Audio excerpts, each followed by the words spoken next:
दोस्तों नमस्कार। आज की कहानी है अधजली दुल्हन की लाश से उठते धुएं का रंग। तो कहानी शुरू करने से पहले जो भी चैनल पर पहली बार आए हैं चैनल को सब्सक्राइब करें और ऑल का आइकन जरूर प्रेस करें ताकि हमारी आने वाली सभी कहानियां आप तक सबसे पहले पहुंचें। तो चलिए शुरू करते हैं आज की एक नई कहानी।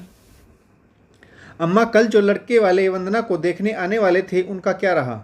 उनका कोई जवाब आया क्या? नहीं आरती बेटा, पता नहीं क्या बात है।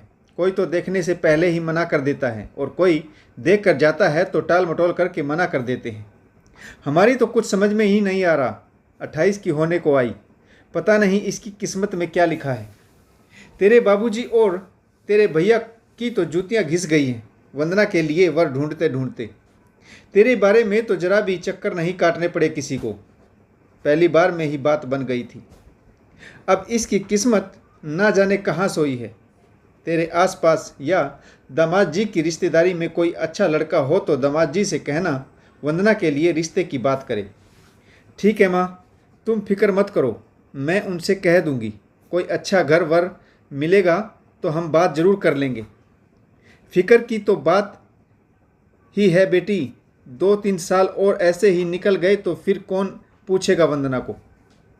फिर तो किसी अधेड़ उम्र या तलाकशुदा के साथ ही रिश्ता करना पड़ेगा। ऐसा क्यों सोचती हो माँ? हमारी वंदना में कोई कमी थोड़े ही ना है। पढ़ी लिखी है, सुंदर है और सबसे बड़ी बात तो डाकघर में कलरक है। भला सरकारी नौकरी वाली लड़की को भी रिश्तों की क्या कमी? आरती अपनी माँ से फ़ोन पर बात कर रही थी कि डोरबेल बजी। अच्छा माँ, मैं तुमसे बाद में बात करती हूँ। लगता है दरवाजे पर कोई आया है।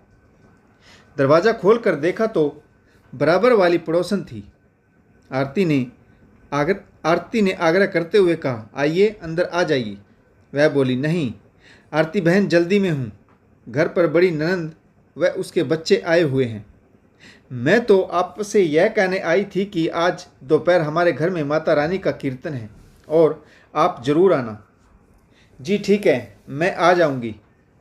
इतना कहकर आरती ने पड़ोसन को विदा किया और जल्दी जल्दी घर के काम निपटाने में लग गई। फिर नहा धोकर तैयार हो गई। पड़ोस से गाने बजने की आवाज़ें आने लगी तो वह भी कीर्तन में चली गई। कीर्तन से वापस आने के बाद आरती बहन बहुत बेचैन थी। अपने पति गौतम का इंतजार करते हुए इधर उधर टहल रही थी। गौतम के आते ही आरती ने दौड़कर दरवाज़ा खोला। अरे वाह, क्या बात है, आज तो बड़ी जल्दी दरवाज़ा खोल दिया आपने। दरवाजे के पास ही खड़ी थी क्या? गौतम ने हंसते हुए कहा और सोफे पर बैठकर जूतों के फीते खोलने लगा। आरती में आज बहुत अधिक स्फूर्ति थी। उसने चहकते हुए कहा, मैं इलायची वाली चाय बना कर लाती हूँ, फिर दोनों बैठकर पियेंगे। आरती 2 कप चाय बना लाई। आरती ने पहला पासा फेंकते हुए कहा, गौतम, मैं सोच रही थी कि हमारी पड़ोसी सुनील से तुम वंदना की शादी की बात कर ही लो। गौतम ने चौंकते हुए कहा, वंदना की शादी की बात सुनील से? अरे भाई, उसकी पत्नी जिंदा है और छोटे छोटे बच्चे भी हैं बेचारे के। एक पत्नी के होते हुए वह दूसरी शादी कैसे कर सकता है? जेल भिजवाओगी क्या उसको? आरती खींचते हुए बोली, तुम्हें तो हमेशा मजाक ही सूझता है। मैं आज सुनील जी के यहाँ कीर्तन में गई थी।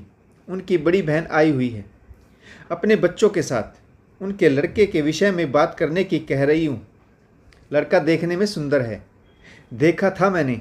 और उनकी बहन को तो देखो, दोनों हाथों की सारी उंगलियों में मोटी मोटी सोने की अंगूठियाँ पहन रखी थी। गले में 4-5 तोले की चैन और कानों में भारी झुमकी। उसे देखकर तो ऐसा लग रहा था मानो सोने की चलती फिरती दुकान हो। आंगन में बड़ी सी गाड़ी भी खड़ी थी, शायद उन्हीं की होगी। तुम सुनील जी से बात करके तो देखो, पता करो कि उनकी बहन का लड़का क्या करता है, कैसा घर बार है। गौतम ने सहजता से कहा, अभी हम अपने पड़ोसियों को ठीक ढंग से जानते भी नहीं और आजकल ऐसे कामों में बहुत ही सावधानी से काम लेना चाहिए। किसी का कोई भरोसा नहीं है। दिखाते कुछ हैं और वास्तविकता कुछ और होती है। एक बार गलत लोगों से वास्ता पड़ जाए तो जिंदगी भर का दुख समझो। शादी ब्याह कोई गुड्डा गुड़िया का खेल नहीं है। माँ बाप एक बार ही बड़ी मुश्किल से यह बोझ उठा पाते हैं। फिर भी तुम कहती हो तो मैं कल सुबह बात कर लूँगा। सुनील जी रोज़ सुबह मेरे साथ ही मॉर्निंग वॉक पर जाते हैं। सुबह मॉर्निंग वॉक से आकर गौतम ने आरती को बताया कि सुनील जी की बहन का पति प्रॉपर्टी डीलर है। उनकी सेक्टर 12 करनाल में 500 गज की कोठी है। 2 ही बच्चे हैं, एक लड़का अतुल और एक लड़की निहारिका। अतुल ने 4 वर्ष पहले इलेक्ट्रिकल में डिप्लोमा किया था, परंतु अभी तक नौकरी हाथ नहीं लगी। उसके पिता उसका स्वयं का कोई रोजगार करवाना चाहते हैं या फिर अपने साथ ही प्रॉपर्टी डीलर के काम में लगा लेंगे। सुनील जी की बहन अपने बेटे अतुल के लिए लड़की देख रही है। जब मैंने उनसे वंदना के बारे में बात की तो वह तुरंत ही रिश्ते के लिए तैयार हो गई, परंतु मुझे कुछ ठीक नहीं लग रहा। वंदना की सरकारी नौकरी है, लड़का भी बराबर की टक्कर का होना चाहिए। सरकारी ना सही, परंतु प्राइवेट सेक्टर में भी तो अच्छी नौकरियां हैं और अच्छा पैकेज भी मिलता है। मेरा तो ऐसा ही मानना है कि लड़का अपने पैरों पर खड़ा होना चाहिए। और तुम देख लो। बात आगे बढ़ाने से पहले अपने माँ बाबूजी से और ख़ासकर वंदना से ज़रूर पूछ लेना। गौतम के ऑफिस जाने के बाद आरती ने अपने घर फ़ोन लगाया। अतुल और वंदना के रिश्ते की बात की। आरती के घर वालों को भी सब ठीक ही लगा, परंतु पिताजी ने कहा अगर लड़का जॉब पर होता तो और भी अच्छा होता। आरती ने कहा पिताजी घर बार अच्छा है, सेक्टर में कोठी है, धन संपत्ति की कोई कमी नहीं, और फिर इकलौता लड़का भी तो है, कुछ ना कुछ तो करेगा ही। हमारी वंदना कौन सा घर बैठी है, वह तो नौकरी कर ही रही है। लड़का अपना बिजनेस कर लेगा। अपना कारोबार अगर चल जाए तो वारे के न्यारे हो जाते हैं। लड़का सुंदर है, परिवार भी छोटा है, हमारी वंदना बहुत खुश रहेगी। औपचारिक बातचीत के बाद वंदना और अतुल का रिश्ता तय हो गया और इसके 2 महीने बाद ही बड़ी धूमधाम से दोनों की शादी हुई। वंदना के पिताजी ने अपनी सामर्थ्य अनुसार अपनी बेटी को सब कुछ दिया। संबंधी पक्ष को भी महंगे तोहफे दिए। शादी के कुछ समय तक सब कुछ अच्छा चल रहा था। ससुराल में सब वंदना को पलकों पर बिठा कर रखते थे। शादी के 1 सप्ताह बाद वंदना को अपने मायके दिल्ली आना था। उसने अतुल से कहा अपनी गाड़ी से चलते हैं, जो उसके पिताजी ने वंदना को शादी में दी थी। अतुल पहले तो बहाने बनाता रहा कि हाईवे पर बहुत भीड़ होती है, उसे गाड़ी ठीक से चलानी भी नहीं आती। फिर वंदना ने कहा कि हम सुबह जल्दी चलेंगे, उस समय हाईवे पर अधिक ट्रैफिक नहीं होता और फिर गाड़ी खड़ी रखने के लिए थोड़ी ना है। चलाओगे नहीं तो सीखोगे कैसे। दोनों में इस बात को लेकर बहस होने लगी। तभी वंदना की सास नर्मदा ने कहा बेटी वंदना, हम सब ने मिलकर यह डिसाइड किया है कि यह कार छोटी है, इसे यूज करके पुरानी क्यों करना। तुम्हारी ननंद निहारिका का रिश्ता तय हो गया है, इसी साल उसकी भी शादी करनी है। हम तो दोनों की शादी एक साथ ही करना चाहते थे, परंतु तब तक लड़के वालों ने कोई जवाब नहीं दिया था। हम यह गाड़ी निहारिका को दे देंगे और तुम्हारे लिए बड़ी गाड़ी खरीद देंगे। वंदना को अपनी सास की बात बहुत अजीब लगी, परंतु अभी शादी को कुछ ही दिन हुए थे, इसलिए उसने जिरेबाजी करना ठीक नहीं समझा। वंदना करनाल से दिल्ली ट्रेन में से डेली अप डाउन करने लगी, जिसमें उसका काफ़ी समय बर्बाद हो जाता था। 5 बजे पोस्ट ऑफिस से छुट्टी के बाद 2 घंटे का सफ़र तय करके 7:30 से 8 बजे तक घर पहुंचती, फिर सबके लिए डिनर बनाती। इसी में 10-11 बज जाते। सुबह फिर 5 बजे उठती, सबके लिए नाश्ता और छोटा मोटा काम निपटाकर 7 बजे तक ट्रेन पकड़कर ऑफिस पहुंचती। मायका दिल्ली में ही था, तो देर होने पर कभी कभार वहीं रुक जाती। महीने के पहले सप्ताह से ही सास ने पूछना शुरू कर दिया, वंदना तुम्हारी सैलरी कब आएगी। वंदना को अपनी ससुराल वालों की हरकतें बहुत अजीब लगती थी। सास वंदना के दहेज के सामान में मीन मेख निकालती और ननद निहारिका के ब्याह के लिए रख लेती। वंदना से कहती कि तुम्हें दूसरा दिला देंगे, यह अच्छी क्वालिटी का नहीं है। वंदना को बहुत बुरा लगता। कई बार मन में आता कि अपनी सास को कह ही दे कि उसके पिता ने जैसा भी सामान दिया है उसके लिए वह बहुत अच्छा है, और अगर इतना ही बुरा है तो फिर अपनी बेटी के लिए क्यों रख रही हो। परंतु वह घर में कोई झगड़ा नहीं चाहती थी, इसलिए चुप रही। वंदना के ससुराल वालों ने उस पर शिकंजा कसना शुरू कर दिया। रविवार का दिन था, वंदना घर पर ही थी। अतुल कमरे में आया तो उसके हाथ में एक पैकेट था। पैकेट वंदना को देते हुए अतुल ने कहा, इसमें 50,000 रुपये हैं। मैंने पापा के साथ मिलकर बिजनेस शुरू कर दिया है और यह मेरी पहली इनकम है। कल बैंक में जमा कराना है और तुम्हें इन्हें अलमारी में रख दो और कल सुबह याद से मुझे दे देना। वंदना के पूछने पर अतुल ने बताया कि जब तक नौकरी नहीं मिलती वह पिताजी के साथ प्रॉपर्टी डीलर का काम करेगा, साथ ही मार्बल टाइल्स का बिजनेस भी कुछ दिनों में शुरू हो जाएगा। वंदना को लगा कि अतुल बहुत मेहनती है, नौकरी नहीं मिली तो भी बिजनेस में अच्छा नाम कमा लेगा, और फिर ससुर जी भी उसके साथ हैं, उनके पास इस बिजनेस में अच्छा खासा तजुर्बा है। अगले दिन सुबह पैसे लेते हुए अतुल ने कहा, वंदना, तुम्हारा SBI में पर्सनल अकाउंट है जिसमें तुम्हारी सैलरी आती है। मैं सोच रहा था कि उसे हम ज्वाइंट अकाउंट में ट्रांसफ़र करवा लेते हैं। मैं अपनी इनकम भी उसी में डलवाता रहूँगा। जब 30-40 लाख रुपए इकट्ठे हो जाएंगे तो तुम्हारे नाम से कोई प्रॉपर्टी खरीद दूंगा। वंदना को भी अतुल की बात सही लगी और वह उसके जाल में फंसती चली गई। वंदना और अतुल का ज्वाइंट अकाउंट होने पर महीने की 1 तारीख को ही अतुल वंदना की सैलरी का सारा पैसा निकलवा लेता। वंदना पूछती तो कहता कि एक क्लाइंट को अर्जेंट पेमेंट करनी थी, इसलिए पैसा निकलवाना पड़ा। वह जल्दी ही वापस जमा करवा देगा। इस तरह हर बार नया बहाना तैयार रहता। अब वंदना को भी समझ आ चुका था कि अतुल ने अपने शातिर दिमाग का इस्तेमाल करते हुए उसे अपने शिकंजे में फंसा लिया है। वंदना के पास अपनी पर्सनल ज़रूरतों के लिए भी पैसे नहीं थे। उसका अकाउंट हमेशा जीरो बैलेंस दिखाता। 35,000 रुपये महीना कमाने वाली वंदना पैसे पैसे के लिए मोहताज हो गई। ससुराल वालों के पत्ते धीरे धीरे उसके सामने खुलने लगे। वंदना को ऑफिस से फंड निकलवाने के लिए टॉर्चर किया जाने लगा। वंदना ने पैसे निकलवाने से मना किया तो अतुल ने उसे बुरी तरह से पीटा और धमकी दी। अगर वह अपने फंड का पैसा नहीं निकालेगी तो उसके सिर से छत छीन ली जाएगी, क्योंकि अतुल के पिता की वह 500 गज की कोठी बैंक के पास गिरवी पड़ी थी। कोठी के कागजात पर बैंक से काफ़ी बड़ी रकम लोन के रूप में ली गई थी, जिसे भरने में वंदना के ससुर असमर्थ थे।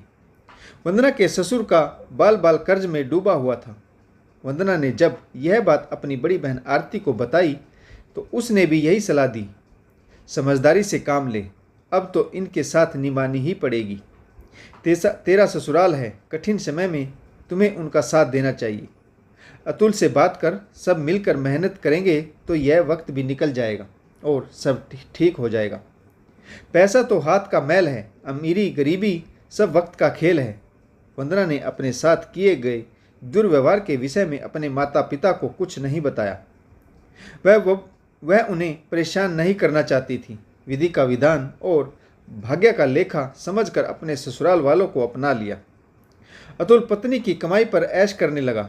शराब पीना, जुआ खेलना, नशा करना आदि सभी बुरी लत उसे लग गई। वंदना दिन रात काम में पिसती रही, उसकी हालत खराब रहने लगी। इस बार वंदना अपने मायके गई तो उसकी ऐसी हालत और दुबला पतला शरीर देखकर उसकी माँ ने पूछा, बेटी तुम खुश तो हो ना? वंदना ने बात हंसी में टाल दी। माँ, मैं बहुत खुश हूँ। ससुराल में सब मुझे पलकों पर बिठाकर रखते हैं, परंतु माँ ने वंदना का चेहरा पढ़ लिया। उन्होंने बेटी को समझाते हुए कहा, बेटी परेशानी हर घर में होती है। शुरुआत में सबको दिक्कतें आती हैं, थोड़ा सा साहस और धैर्य रखा जाए तो सब ठीक हो जाता है। तुम्हें अपनी बड़ी बहन आरती से सीख लेनी चाहिए। जब उसकी शादी हुई तो तेरे जीजाजी के पास भी नौकरी नहीं थी। आरती भी ज़्यादा पढ़ी लिखी नहीं थी, परंतु फिर भी उसने घर पर छोटे बच्चों का ट्यूशन करके घर खर्च चलाया और आज देख तेरी बहन के घर में किसी चीज़ की कोई कमी नहीं है। अगर तेरे ससुराल में कोई परेशानी है तो सबके साथ मिलकर सामना करना, देखना एक दिन सब ठीक हो जाएगा। वंदना ने अपनी माँ की बातों को गांठ बांध लिया। साथ ही उसे यह भी समझ आ चुका था कि विवाह के बाद बेटी पराई हो जाती है, उसे अपने दुख सुख स्वयं ही देखने पड़ते हैं। वंदना ने कई बार अतुल को समझाना चाहा कि कुसंगति में पड़कर अपनी जिंदगी बर्बाद ना करे। जरा सी बात पर अतुल को गुस्सा आ जाता था और वह वंदना को बुरी तरीके से पीटता। सास ससुर व ननद सिर्फ तमाशबीन बनकर सब देखते रहते। वंदना दर्द में लड़खड़ाते हुए घर का सारा काम करती और जॉब पर भी जाती। वह बीमार रहने लगी। चलते हुए भी उसे चक्कर आने लगे थे। वंदना ने सोचा कि ऐसी नौकरी का क्या फ़ायदा जब एक पैसा भी अपनी मर्जी से खर्च ना कर सकूं। उसने विदाउट पे होकर 6 महीने की छुट्टी ले ली। अब घर में पैसा आना बंद हो गया। ससुराल वाले बिना पैसे के ऐसे तड़फने लगे जैसे पानी बगैर मछली। वंदना पर नौकरी पर वापस लौटने के लिए दबाव डाला जाने लगा, परंतु वंदना कुछ समय आराम करना चाहती थी। उसके बाद कुछ डिसीजन देती। वह देखना चाहती थी कि यह लोग किस हद तक गिर सकते हैं। एक दिन अतुल ने शराब पीकर वंदना को बुरी तरह से पीटा और उसे घर से बाहर निकाल दिया। वह उससे जुआ खेलने के लिए पैसे मांग रहा था। सास ने भी इस कांड में बेटे का पूरा साथ दिया और कहा कि इस तरह मुफ्त में रोटियां तोड़नी है तो अपने मायके जाकर रहे। उन्होंने वंदना पर बदचलन होने का इल्जाम भी लगाया। पड़ोसियों ने बीच बचाव करते हुए उसे समझाया। उस समय तो सब शांत हो गए, परंतु रात 11 बजे झगड़ा दोबारा शुरू हो गया। जब वंदना अपने लिए रसोई से खाना लेने गई तो सास ने उसके हाथ से खाने की थाली छीन ली। इसी छीना झपटी में सास का पैर फिसल गया और वह फर्श पर गिर पड़ी। उसने चिल्लाकर कहा कि वंदना ने उसे धक्का दिया है। बस फिर क्या था? फिर तो वह हुआ जिसकी किसी ने कल्पना भी नहीं की थी।